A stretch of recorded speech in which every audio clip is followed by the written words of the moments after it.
พวกเขาใช้ชีวิตผ่านไว้มากถึงขั้นนี้แล้วเนาะจนถึงข้อแก่ชราไปแล้วล่ะจนว่าสามารถที่สิออกไปสู่กับเงินกับงานได้อีกเท่านั้นคนนี้ผ่านความโมโหผ่านความบ่ได้ดังใจผ่านความได้ดังใจแต่ว่าคำว่าพ่อนี่ว่าท่านผ่านว่ามันพ่อบ่เป็นทุกคนใส่ชีวิตผ่านประสบการณ์มายาวนานคือสิรู้แล้วล่ะในความเห็นแก่ตัวของตัวเองตะกี้เฮาหาอยู่หากินหาได้หาดีหามีหาเป็นหาอยู่จังซั่นได้มั่งบ่ได้มั่งแต่ว่าในความได้มากก็บ่แม่นความพอใจนั่นเป็นความบ่พอใจในสิ่งที่ได้มากมันพ่อบ่เป็นว่าผ่านไว้ยาวนานแล้วเห็นเด็กน้อยเกิดก็มากมายเห็นเด็กน้อยตายก็มากมายเกิดหลังตายก่อนก็มีเกิดก่อนตายก่อนก็มีเกิดพร้อมกันตายก่อนก็มีว่าผ่านประสบการณ์ความจริงของชีวิตเวลามันบ่มีปากแต่ว่ามันบอกยังได้มากยิ่งกว่าเราคิดแต่เฮามีธรรมคำสอนพระเจ้ามาเป็นเครื่องเทียบแว่นส่องธรรมก็คือแว่นส่องธรรมกระจกส่องใจเฮาเองคือคำว่าแว่นส่องธรรมสิ่งสิสะท้อนเข้ามาส่องความจริงให้เฮาได้รับรู้ความจริงของทุกชีวิตเกิดแล้วตายเกิดก่อนตายก่อนก็มีเกิดหลังตายก่อนก็มีจังว่าเฮาผ่านความเห็นแก่ตัวมามากแล้วเข้าใจบ่คำว่าผ่านความเห็นแก่ตัวมามากแล้วจนชีวิตที่เหลืออยู่เท่าปัจจุบันนี่ลองสละความเห็นแก่ตัวออกเบิ่งดูความเห็นแก่ตัวแย่งชิงบ่ได้ดังใจ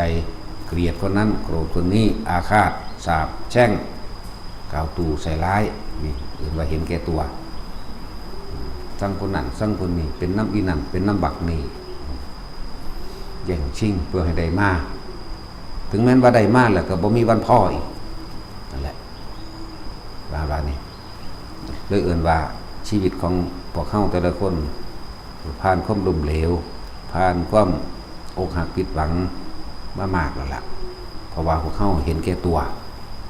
ความเห็นแก่ตัวพ่อบ่เป็น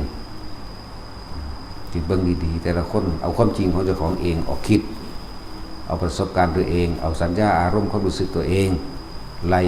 เรียบเรียงชีวิตมาเท่าจำความได้คิดถึงคนนั้นคนนี้หมู่พวกคิดถึงพ่อแม่ปู่ย่าตายายลุงป้าน้าอาหมู่เพื่อนฝูงคนสนิทคิดถึงคนรักเคยหักไผแน่เคยอกหักผิดหวังกับความรักใดแน่ร่วมมากล้วนแล้วแต่เป็นการแย่งชิงเพื่อให้ได้มากนั่นแหละจังว่าบัดนี้ความเห็นแก่ตัวเต็มๆล้วนๆทีนี้เฮามาได้ยินได้ฟังความจริงที่เฮาบ่เคยรู้ความจริงในตัวเองบ่เคยอยู่กับตัวเองนอกจากแว่นส่องธรรมนี้เท่านั้นจึงจะนำความจริงที่ตัวเองเป็นไปเปรียบไปเทียบเป็นกระจกส่องเข้ามาหาตัวเองธรรมะที่พระพุทธเจ้าเฮาซึ่งเป็นเรื่องง่ายๆซึ่งเป็นเรื่องที่เกิดกับทุกคนแต่เฮาบ่เคยคิดถึงตนเองในลักษณะเห็นแก่ตัวหรือสละตัวเองคิดเบิ่งดีๆแย่งนั่นนี่กันแม้กระทั่งการละเล่นในความสนุกสนานกับเด็กน้อยเล่นกันตัวเฮาเองนั่นแหละบ่ได้ไปว่าผู้อื่นได้เฮาระลึกตัวเฮาเองเล่นกันเล่นปั้นซ่อนเล่นเป่ายางเล่นกระโดดยางเล่นกระจอกกระแจกนั่นเตะตะกร้อฟุตบอลเล่นโยนหลุมเล็กมาฮอตในความโกงมันก็ยังมีเบิ่งนั่นแหละความเห็นแก่ตัวในความโกงในความอยากเอาชนะเล่นโยนหลุมอันนั้นนี่กันก็หาวิธีโกงกันเห็นแก่ตัวเนาะไปหาอยู่หากินใหญ่ขึ้นมาพอไปหากินได้ก็อยากได้ของเขาอีกก็อยากร้อยของกันอยากลักของกันนี่ทุกอย่างก้าวในการวางแผนในการเอาเปรียบคือความเห็นแก่ตัวมันเต็มที่มาแล้วจนว่าอาจสามารถที่ไปได้ในชีวิตที่แก่ชราลงแล้วพอระลึกแล้วก็ให้เกิดความเบื่อหน่ายเนี่ยให้เกิดเห็นความจริงกับตนเองที่ตัวเองเป็นมา ถ้าเฮาบ่พ้นถ้าเฮาแก้ตนเองบ่ได้เฮาก็ต้องเวียนว่ายไปเกิดเป็นดังเดิมเป็นเหมือนเก่าเป็นคือเก่าเกิดแล้วก็หาอยู่หากินแย่งชิงมีการลักปล้นจี้บ่ปล้นคนก็ปล้นสัตว์นั่นแหละบ่ลักของคนก็ลักของสัตว์นั่นแหละมีการโกหกโยนความผิดให้กับผู้อื่นมีการยกตนข่มท่านมีการข่มมีการขู่เพื่อให้ได้มาในสิ่งที่ตัวเองปรารถนาความอยากได้ดังใจเห็นแก่ตัวบัดนี้เฮามาถึงขั้นว่าเฮามาฟังธรรมแล้วมาปฏิบัติแล้วความเห็นแก่ตนให้สละออกนะหามาจนตายปะไปแล้วล่ะไผก็ดีผู้ใดก็หาจนตายจากเฮาส่วนคนที่ตายไปแล้วบ่ฮู้จักธรรมก็เสียใจด้วยอบายแน่นอนอยู่แล้วล่ะนะมันแม่นธรรมดาเด้สัตว์ทั้งหลายตายแล้วในที่ไปสู่อบายภูมิเพิ่นก็เทียบไว้ดุจดังขนโคเขาง่วมันมีแค่2เขาแต่ว่าขนมันนับบ่ได้นั่นแหละพวกที่ตายไปแล้วแต่พวกยังมีโอกาสดูดังว่าเขาวัวนะคือคนที่นำธรรมเข้ามาฝึกหัดปฏิบัติตนเองเทียบตนเองเพื่อให้เกิดความเห็นอย่างไรเห็นอารมณ์ตัวเองเห็นความเห็นแก่ตัวของตัวเองแล้วก็เกิดความหนารังเกียจของตัวเองนั่นแหละแล้วก็พิจารณาตัวเองเขาเคยเสียสละอีหยังมามันบ่มีแม้กระทั่งการทั้งบุญยังบ่เสียสละให้ทานก็ยังบ่เสียสละให้ทานก็ยังแหลกความร่ำรวยเหมือนเดิมขนาดเท่าคักแล้วนั่นแหละตัณหาเด้อตัณหาลานตัณหาคือความอยากนะราคะคือความยินดีพอใจในรูปแห่งบุคคลสัตว์สิ่งของในรสในกลิ่นในเสียงต่างๆมันไม่ได้แก่ชราตามวัยมีแต่มันแข็งแกร่งดีกว่าเก่า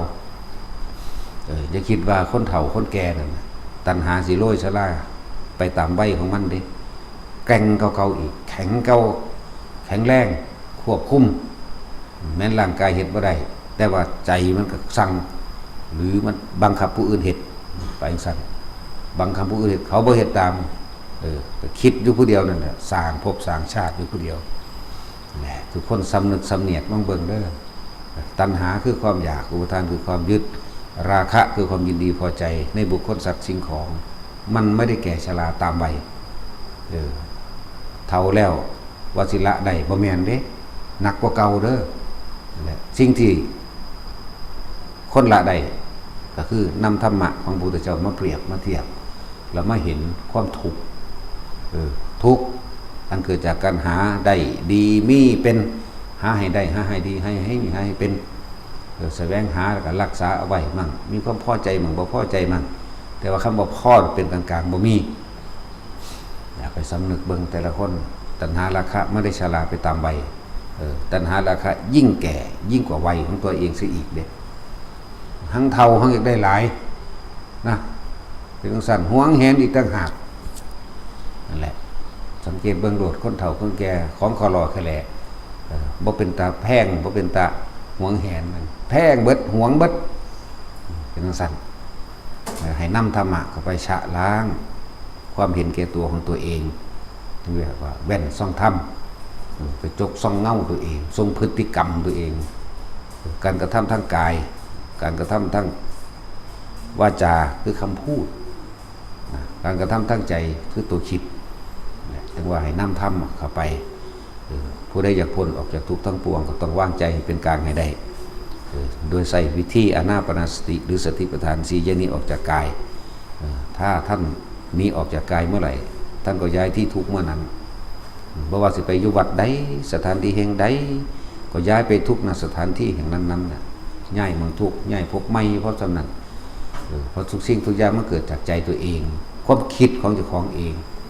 ที่สร้างทุกข์มากที่สร้างสุขมากก็เพราะว่ามันสร้างสุขและทุกข์นั่นแหละมันจึงเป็นทุกข์ลำไปเวียนว่ายแต่เกิดหาหม่องสุดบ่ได้ฉะนั้นจงรักษาใจให้เป็นกลางโดยอาศัยลมหายใจอยู่ในลมอยู่ในโพรงจมูกของตนเองอยู่ในความรู้สึกในกายกายเวทนาจิตเวทนากายรู้สึกตัวพร้อมในจิตหนึ่งว่างแล้วซึ่งอุเบกขาอยู่กับความรู้สึกในกายที่สอนให้ที่แนะให้นั่นแหละไปก็ดีนั่นแหละแต่ผู้ใดยังพ้นก็เฮ็ดเอาบ่ได้คิดเอาเด้เฮ็ดเอา ทำให้บ่อยทำให้มากก็เกิดความเคยชินของมันเองจังว่าผู้ใดจะพ้นนะความรวยบ่ได้ซื้อมันนิพพานได้เด้ซื้อบ่ได้อาชีพการงานใหญ่ปานใดก็สร้างในโลกที่ยกเอาไว้สูงสุดก็บ่อาจสามารถที่สร้างนิพพานได้นิพพานต้องสละทุกอย่างจึงจะเป็นไปนะเพราะ